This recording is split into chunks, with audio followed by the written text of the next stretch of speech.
Ah, the sights and sounds of summer. Hopefully your summer won't include this sound or a trip to the emergency room.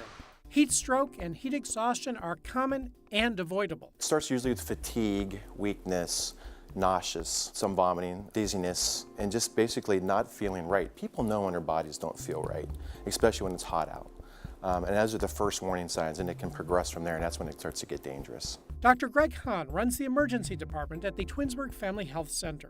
Heat stroke, we see them when their perspiration mechanism fails. And that's basically they can't release the heat. So their temperature can be generally up from 104 to 106 we see, and that's very, very dangerous. To prevent heat stroke, get out of the heat. You'd be amazed what just a couple hours of air conditioning can do. So during peak heat times, libraries, malls, some places where they have, air conditioning. Drink plenty of fluids, cold towels, ice.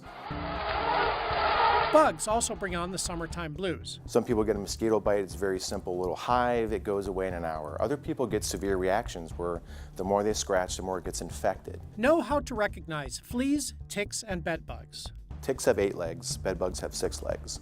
They look almost exactly the same. A bed bug resembles a dog tick. Flea bites, tick bites, bed bugs, those can present as little raised bumps on the body to actual hives. It depends on the person's response. Bed bugs range, the adults range in size about 2 millimeters to 7 millimeters in length. They're reddish brown in color. To give you an idea of how big that is, if you look at a penny, Lincoln's head on a penny, it's about the size of that. They hide in cracks, crevices, mattresses, and even in chairs. And what you were concerned about is actually the oil in the leaves. Another big summertime problem is poison ivy. The best thing you can do is if you've been ever exposed to poison ivy is to wash that off immediately.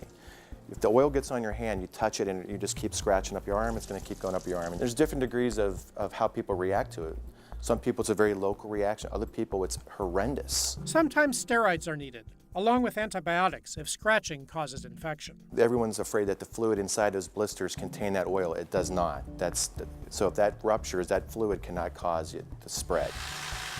The other important thing is too that when people are doing yard work in the summertime, lots of poison ivy, do not burn it. You go and you throw that on a burn pile and that smoke goes. People have died from that, from inhalation of the oil from the smoke. They get such a horrendous allergic reaction in their lungs, they can die from it, so please do not burn it. For Fox 8, I'm Dr. Mark. Dr. Mark is sponsored by the Cleveland Clinic.